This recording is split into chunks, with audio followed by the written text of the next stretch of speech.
everybody. Hello. Um, Hello from the Philippines. I'm back here. I'm back in town. I'm at the hotel. I'm here in Manila. I'm not far from the airport. You can actually see the planes from my window.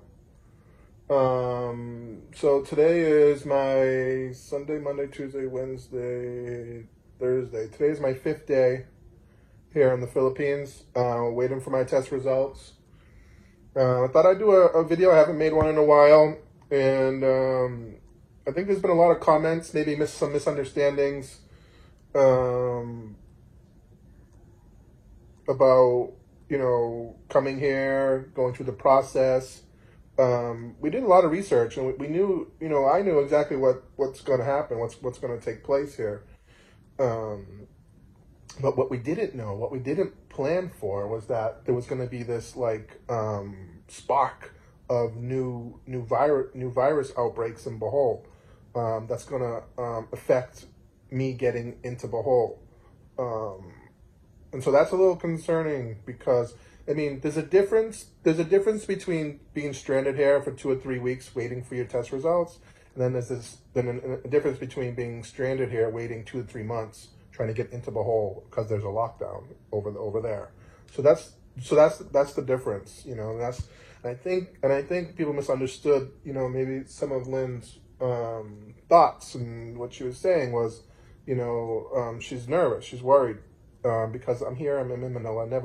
I don't know anything about Manila. I've never been here before, and so I've been researching some Airbnb apartments just in case I have a backup. And I found a nice place. So where I'm at, I think it's called Newport Boulevard, and it's kind of like a new area. It's a little uppity. It's nice, but it's new. I think it's a new area, something like that. Because when I was coming in with the van that picked me up from the airport, it was very very nice. It looked like I was in the USA, as I was driving through some of the streets getting to this hotel. And so I found a nice place not far from here if I have to go to Airbnb for a month. So it's not the end of the world, but I want to obviously get home, get back to Bohol. I did get tested before I left. And just a couple days before I left, I got tested, and I was negative. And the doctor told me, now don't go out. You got to stay home because otherwise it defeats the purpose of the test, which I did. I was already packed before I was already ready to go before. But I did, but when I left, I did have to go get my, my rental car. And, I drove the rental car from Boston to JFK, and then I had to drop the rental car off. So there is some interaction there before you get on the plane. But I was just a few days before I left, I had a negative result. And then 2 weeks ago, I did a private test back home at a lab for antibodies to see if I had any previous infections with the virus. And I had no antibodies in my system. So I'm completely virus-free when I left the USA. And so I've been here for 5 days. I feel good. I felt really crummy the first couple of days because of the flight. And, my stomach goes haywire, pretty easily. And so I was feeling really nauseous for a couple of days. That's nothing new. I always get that when I fly. I've been doing my exercises every morning. You guys will be proud of me. Oh, my God. I'm so out of shape. But I've been working on it. And I've been doing my exercises in front of the window. So the flight was good. I sat in the front in the business class. My bid got accepted. That's what I like about PAL Airlines is that you buy a regular ticket and then you can put a bid on an upgrade, and if they accept your bid, you get that seat. And so I bid on the upgrade. I got a regular seat, and I bid on the business class, and they accepted my bid. So I got a business class seat for almost the price of a regular seat, not much more. So I was in business class. I'd say it was about 90% full, and I love the flight attendants on PAL Air. They're wonderful. They're so caring and so They were so attentive. Not that I'm pretty easygoing, and that's why they're so. I think they're kind of extra nice to me because I'm not demanding like the other passengers. Um, and I skipped a meal, and they kept asking me if I want any food, if I want something. They kept doting on me because I didn't eat my meal. And I'm not really crazy about plane food, even if it is business class. It's still awful, and so I try to avoid that as much as I can. And I slept good. My seat folds down into a bed, and I slept good. I had my mask on. I had my hood over my face. I had a hoodie, and I keep my glasses on, even though I don't really need them when I'm walking around, just for reading and stuff. I kept them on to protect my eyes. Had my mask on. That's all you can do is hope and pray, you know. So I landed in Manila, and I was one of the first people off the plane because when you board the plane, they start with the tail first, and then work your way up to the front. And then when you leave the plane, they start with the front and work their way backwards, so people aren't walking into each other, and they only do one row at a time. And it's funny, I'm on a flight with all Filipinos. I only saw one other foreigner in my section. The rest were all Filipinos. And there's a protocol now. You can't just get up out of your seat when the plane lands and rush off the plane because there's a protocol. They have to wait. They're going to call your row, and they're going to do one row at a time. So you're social distancing. And the flight attendant says, please do not get out of your seat. Your rows will be called. And what does everybody do? The minute the plane lands, they all jump out of their seats and start grabbing their stuff out of the thing. And the airline attendant got so mad. And I don't blame her. I don't blame her. Nobody listens. They just don't listen. There's nowhere to go. You're not going home. You're getting off the plane and you're going to go to this holding area. So there's no rush. And so it's so hard to follow social distancing when other people, just disregard the rules. And so you get off the plane. I get off the plane, and you go. I was one of the first people off the plane just because where my seat was, and boom, I was like the first one in the row to get your swab test. So you got to sit. They have all these chairs, and you sit in the chair, and they wait for the room to fill up. They wait for everyone to get off the plane. Then the head Coast Guard guy talks to everybody and explains to them what's going on, what are you gonna do. So that whole process took about an hour. And what they do is they have all these booths set up for registration, and a lot of people didn't register before they left. I did, and you have to register electronically on the website.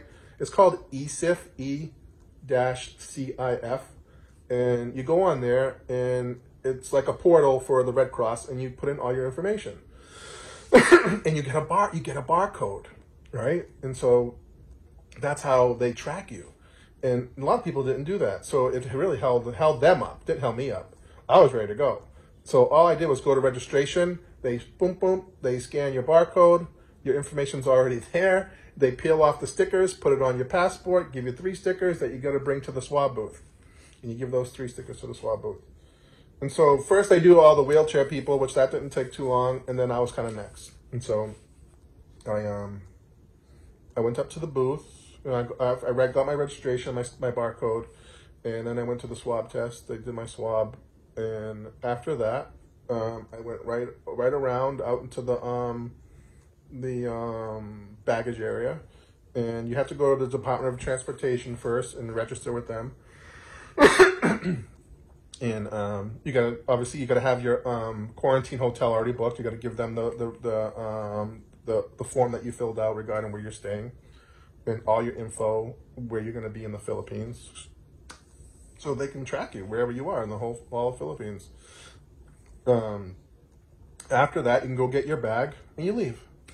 So I was like the first one out the door, and I had already made arrangements with my hotel to have the van waiting to pick me up. It's expensive, but it's private, and I'm the only one in the van, So how much is your life worth?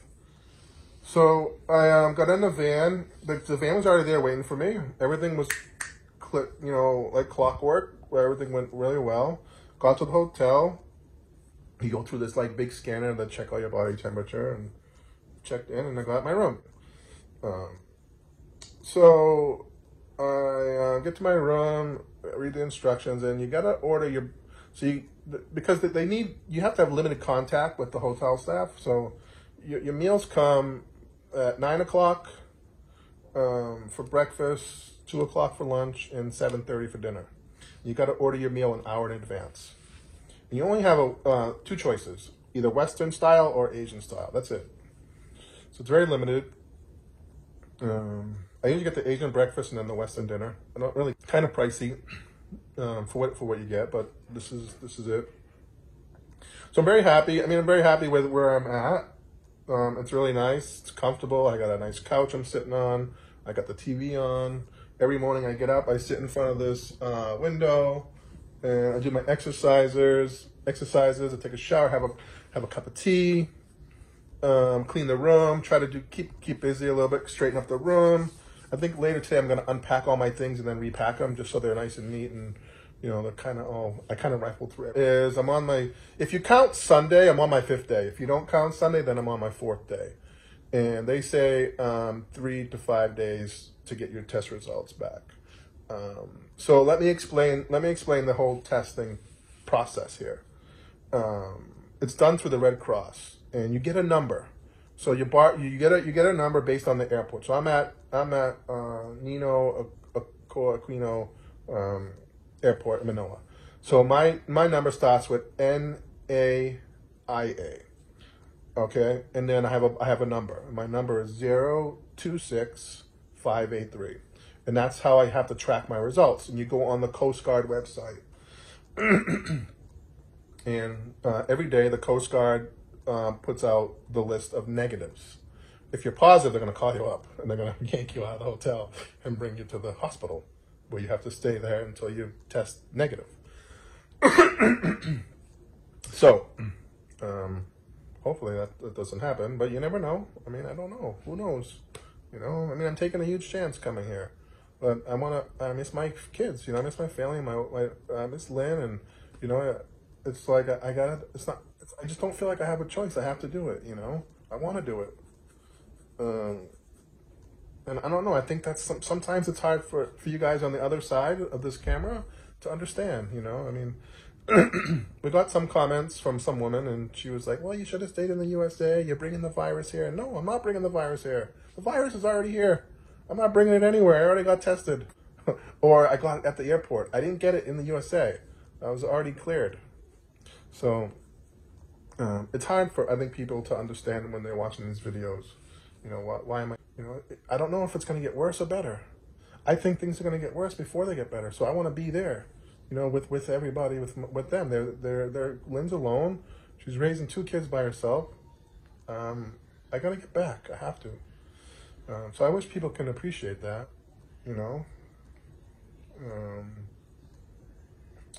So let me explain the whole testing thing. So for me, I count Sunday as a day because I got my test at 7 a.m. But that's got to be counted as a whole day. I mean, if it's not, then I'm on the 4th day. If it's counted, I'm on the 5th day. And it's supposed to be 3 to 5 days. So I've been tracking these numbers on the website. And you want to know what number they're on for N? So there's different airports that have testing. So you got to look up your number. So mine starts with NAIA. If you look up NAIA, they're on 02400. 024000. That's the number they're on. And my number is 026583. That's like a 2,500 people difference. And I've been tracking the numbers since Monday. Since Monday, they've only released 164 results. And I got 2,500 people in front of me. I have no idea how I'm supposed to get my results in 5 days. I mean, if you go by the numbers that I'm seeing on the website and how they're putting out the results, then you're looking at a month, at least a month here. Not 3 to 5 days. Unless they're going to do a huge dump today of numbers, which they might. I don't know. I don't know how they're doing it. I mean, I talked to the receptionist here at the front desk, and she said that all her guests have been out of here in 5 days or less. So I don't know. Maybe, I don't know what happened. They only allow 600 passengers to pass through the airport at any one time.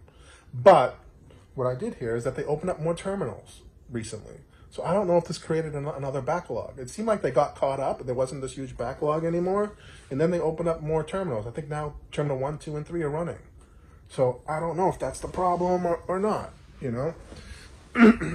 So if anyone can go look up the website if you want. It's the Philippine Coast Guard, and you can track the numbers. You can see where I am, and compared to other people. I'm NAIA 025683. That's my number, and you'll see if you look it up. So around 10 o'clock or 11 o'clock my time here, which should be about 11 o'clock p.m. In the USA. But I don't know when this video will go out anyways. But today around 10 o'clock there should be a new list. And then that's going to determine whether or not I go for another test. Because you have the option to go for a private test and pay. I didn't have to pay. I don't know why, but in Manila, you don't have to pay. If you go to Cebu, you got to pay 5,000 pesos. But you get your test in 24 hours in Cebu. I would much rather pay and get my test in 24 hours than to wait, 5 days. Now, guys, I'm not complaining. Everyone, I already knew, there's going to have this problem with getting your test results back. That's not the issue. That's really not the problem. The problem is I'm trying to get on my flight on Saturday, and today's Thursday, and I don't have my results yet. And there's no telling if they're going to lock down Bohol. So we're on a race against time to get into Bohol before they shut it down. So it has nothing to do. I mean, I don't have a problem waiting 2 weeks for my results if I'm going to get into the island when I get my test back. So everybody's got to understand that. I didn't fly over here to live in Manila. So I have the option of getting a private test, and the private test is much faster. You go, I already talked to the girl downstairs, and I told her I'll call her today after the new results come out today if I want to get a private test, because they'll have to take me to the hospital. I'll get swabbed again, and I'll get my results in 2 days. I will still miss my flight on Saturday, but there's another flight on Monday. So if I get the swab test today, I should be able to get results for my flight on Monday. But as of right now, I'm not going to get my flight on Saturday. I don't think so. So that's where I'm at, and I'm just trying to keep busy during the day. Not lie in the bed all day. It's so easy to lie in bed all day because it's so comfortable, and it's got this giant TV in front of you, so you can really be a couch potato pretty easily. But I try to break up the day where I'm really active in the morning, and then maybe in the afternoon I'll be a little lazy, and then around dinner time I'll be trying to get active again. So I'm not just lying around all day. But that's it.